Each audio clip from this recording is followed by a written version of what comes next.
He bought the most beautiful Apache slave woman, and the next day she was his wife. The land was flat and wide, painted in quiet shades of gold and rust. A dust wind stirred across the dry earth, lifting little swirls that danced briefly before falling still again. Nothing moved but the breath of the wind and the slow turning of a weathered windmill on a dying ranch near the borderlands.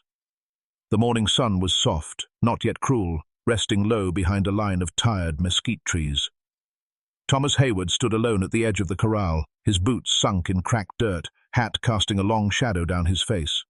He was tall, square-shouldered, with a sun-worn jaw and eyes that had seen too many endings. His shirt hung loose over his lean frame, and the rifle on his back wasn't for show. People around Hilford called him the quiet one, the kind of man who only spoke when silence failed. He had ridden into the southern markets not for cattle, not for grain, but for nails and tobacco. What he did not expect to see was the gathering at the edge of the town square, men crowding around something, voices low and eyes hungry. It was a sale, not of horses, not of goods, but of people. A line of captives stood with hands bound in front, skin browned not by sun alone but by heritage. Apache, maybe Chiricahua, maybe Mescalero. They stood like rocks, still and stripped of dignity, surrounded by flies and dust and men with coin. Thomas turned to leave, and that's when he saw her. She stood slightly apart, not tied, not crying, just watching. Her long dark hair fell in waves down her back, tangled, but proud. Her face held no expression, no shame. She was barefoot, wrapped in an old blanket that barely reached her knees, and yet she carried the air of someone not broken, only paused. The auctioneer called her the prize of the lot. Men whispered, laughed, placed bets. Thomas did not move. He just looked, not at her beauty, though she had that. Not at her body, though that's what the others saw. He looked at her hands, cut, notched, scarred, and her silence, which was heavier than the whole town's noise. And then she turned her face toward him, just a little, just enough, not pleading, not afraid, as if to say, you will walk away like the rest, or you won't, but decide. And somehow, that look hit deeper than any voice ever had. Thomas didn't remember walking closer. One moment, he was standing near the corral. The next, his boots were kicking up the same dust that circled the slave block. The closer he came, the louder the world became. The shuffle of feet, the rasp of coins, the rough voices of men making jokes, not meant for kindness. She didn't flinch, even as one trader pulled at the edge of her blanket to show her shoulder, even as another spat and muttered something cruel in Spanish. She stood still. Her eyes watched the dirt. But her hands, they clenched and unclenched, slow, like someone holding back a scream with every ounce of will left in her bones. Thomas felt his own jaw tighten. He had seen that look before, on his brother, hours after the war ended, when the Confederates had burned their barn and left their mother to die alone in it. His brother never spoke again, not a word in 16 years. He had also seen it once in a cracked mirror, the morning after he buried a wife he hadn't loved enough to save. Thomas blinked. The wind carried the scent of horse sweat and smoke. The auctioneer shouted out prices. A man with a red beard yelled one too high just to make others quit. Laughter followed. Another man tossed a coin at the girl's feet, as if testing her worth. She didn't move. Just once, her eyes lifted, and she looked straight at Thomas. Not in plea, not in hope. Just a quiet, defiant acceptance, like she had already died yesterday. Thomas stepped back. He could turn away, ride back, say he never saw it. The girl would be bought, used, likely broken. But it wouldn't be his doing. The world was cruel, yes. But he hadn't made it. So, A man couldn't fix everything. A man had to survive. He reached into his coat for the tobacco he never smoked. But his hand came back with something else. A small black coin pouch, stitched by his sister when he left for war. He still carried it, though the thread was wearing thin. Thomas stared at it. And then, at the girl. And he heard his father's voice. Not loud, just distant, like wind through the trees. If you see something bleeding in the road and you keep riding, don't expect God to listen when you're the one screaming. Thomas stepped forward. How much for the girl? He asked, voice flat. The auctioneer raised an eyebrow. Her? High price, mister. Beauty like that don't come cheap. She's pure Apache. I didn't ask her bloodline, Thomas said. I asked the price. The crowd stilled. Coins changed hands. And just like that, the girl was his. She didn't speak, didn't thank, didn't run. She just stood there, staring up at him like she was still waiting for the real moment to come. The one where he showed her what kind of man he truly was. Thomas turned to leave. And she followed. Not because he told her to, because the decision had already been made. They rode in silence. The girl sat behind him on the mule, arms light around his waist, blanket drawn tight. Thomas didn't speak. Neither did she. The land stretched empty around them, orange dusk bleeding into the dirt as they moved north, away from the market and its filth. By nightfall, they reached his ranch. 3 weather-worn buildings, a broken fence, and miles of nothing, home to no one but him. He lit a lantern, gave her the small bedroom in back, left her there without words. He didn't expect her to stay. But in the morning, she was still there. Quiet. Sitting by the hearth, staring into the cold ashes. Thomas brewed coffee and handed her a tin cup. She took it, but didn't drink. He tried not to stare, but her silence pressed against the walls like thunderclouds ready to break. Later that day, he rode into town for supplies. He didn't make it far. 3 men stood at the edge of his property when he returned. Dusty coats, sharpened eyes. One had a scar across his cheek, like a knife still lived there. They didn't draw their weapons, but the message was clear. You got something that don't belong to you, said the one with the scar. Or someone. Thomas didn't answer. She's ours, the second man said. Wasn't supposed to be sold. Boss don't like when his toys get stolen. She was on the block, Thomas said. She was bait, Scar growled, to smoke out the ones that try to play hero. Thomas shifted his coat. His hand rested near the rifle. I paid, he said. You think a few coins makes you her owner? The third man chuckled. Scar leaned forward. You bought a war. That girl, she ain't just pretty, she's blood. Apache royalty. Her people want her back. The men who caught her want her dead. You're just in the way now. They turned and rode off without another word. Back inside, the girl sat at the table. You didn't tell me, Thomas said. She didn't look up. You didn't ask. What's your name? She hesitated. Nayeli. He nodded. You've got ghosts behind you. She gave a slight nod. Are they coming? They always do. That night, he bolted the doors, laid the shotgun across his lap, sat in the chair beside the cold hearth where she had sat hours before. She came out of the room, barefoot, eyes soft but unreadable. You don't have to protect me, she said. I'm not, he replied.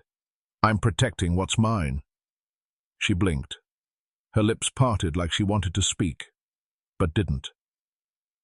Thomas didn't look at her, just watched the shadows flicker on the walls. The girl he bought wasn't just a slave. She was a symbol, a target, a spark to ignite violence. And now they were. They're both lit matches in a field of dry grass. The days passed like drifting smoke, soft, slow, without shape. The threat lingered on the horizon, but the quiet between them deepened. Nayeli did not ask questions. She cleaned the porch with a bundle of dry sagebrush. She stacked wood. She cooked without speaking, her hands moving with care, as if each movement was a prayer. She never smiled, but her presence filled the hollow house like a long missing wind. Thomas let her be. He fixed the fence, brushed down the horses. At night he left a lamp burning between their two rooms. One morning he laid a rifle on the table. She eyed it, cautious. He nodded toward the open door. She followed him out. They walked into the hills behind the barn, past the split rocks and thorn brush. He set up 2 rusted cans on a log and placed the rifle in her hands. Her fingers trembled, not from fear, but memory. He stood behind her. His voice stayed low. Shoulder here, eyes level. Breathe in slow. Let it out steady. She fired, missed, fired again. This time, the can spun. He didn't praise her. She didn't seek it.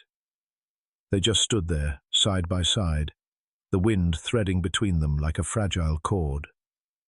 Later, over the fire, he handed her a tin plate. She passed him a cup. He nodded. She nodded back. Neither said much. But one night, she spoke. My mother died running. Thomas looked up from the firelight. They burned our home, took the children. My mother told me to run. I didn't. I hid. I heard her scream. I stayed quiet. The words came soft, dry, as if they had been buried too long. She died saving me, Nayeli whispered, and I lived by silence. Thomas didn't speak. He took off his glove and showed her his palm, a burn scar, long-healed but jagged. Coal fire, he said. I fell asleep drunk. My wife tried to drag me out. She died in the smoke. I lived in shame. She looked at the scar, touched it lightly. You carry it well, she said. You carry it better, he replied. There was a pause. Then for the first time she smiled, small, faint, like the first green after a harsh winter. He looked away, not out of shyness, but out of reverence. That night she left the door to her room open, not an invitation, a gesture. He did not enter, but he sat outside her room on the floor, back to the wall, shotgun resting on his lap. The silence between them had changed. It was no longer hollow. It was full of things not yet said, but deeply understood. The wind changed on the 5th morning. It came colder, sharper from the south. Thomas felt it before he saw them. 3 riders in the distance, silhouettes against the early haze. Dust rose beneath their hooves, like ghosts returning. He saddled the mule without a word and filled the shotgun with fresh shells. Nayeli watched from the doorway, her face unreadable, but her fingers gripped the edge of the wooden post, as if it might fall without her. They're coming, Thomas said. I know. You can run. No. She stepped forward. Her hair was braided now, tight and low. Her eyes were calm. I won't hide again, she said. He handed her the smaller revolver. She took it without flinching. By the time the riders reached the gate, the sun was fully awake. Scarface was at the front, a sneer already curling his mouth. The others flanked him like wolves circling a fire. You've had your fun, Cowboy, Scarface called out. Time to give the prize back. Thomas stood in the yard, hands empty, gun hidden beneath his coat. She's not a prize, he said. Scar laughed. She's not yours either. She is now, Thomas said. You married her? Scar asked, spitting into the dust. Thomas didn't blink. Yesterday. Nayeli stepped out behind him, revolver in hand. She chose me, Thomas added, not the other way around. That made them pause. Scarface's smile dropped. You think a wedding stops blood? Her people want her. Our boss wants her. And you're one man with a dead ranch. Still one more man than you'll be, Thomas said. That did it. Scarface drew first, but Thomas was faster. The shotgun roared like thunder from inside his coat. The first rider fell off his horse, screaming. The second drew his gun, but Nayeli fired, grazing his shoulder. He fell back in shock. Scarface lunged. Thomas dropped the shotgun and tackled him to the ground. They wrestled in the dirt, fists, knees, elbows. Scarface slammed a rock into Thomas's ribs. Blood spilled. Nayeli screamed. Scarface crawled toward his revolver. Thomas reached out blindly. His fingers found a rusted horseshoe in the dust. He threw it with every last ounce of strength. It struck Scarface's hand, mid-reach. The man howled in pain. Nayeli ran forward, gun raised. But Scarface froze. His eyes locked on Nayeli, and he whispered, "You're her." Thomas struggled to sit up. "What does he mean?" Scarface coughed blood. "She's not just Apache. She's the daughter of Black Cloud, the war chief. The bounty on her head could buy 10 ranches." Thomas looked at her. She didn't deny it. "I didn't tell you," she said softly. "You didn't have to," he replied. He stood, broken but breathing. "Leave. Tell your boss the girl died. Or stay, and join the bones already buried here." Scarface hesitated, then limped back to his horse, dragging the wounded with him. As they disappeared into the horizon, Thomas turned to Nayeli. "You still want to stay?"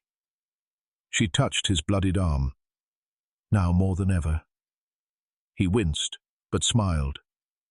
The fight was over, for now. But something bigger had just begun. Even after the riders vanished over the ridge, the air did not settle. The wind stayed sharp. The silence turned heavier. Thomas leaned against the porch beam, hand pressed to his side. Blood still seeped through his shirt. Nayeli knelt beside him, tearing strips from her own blanket to press against the wound.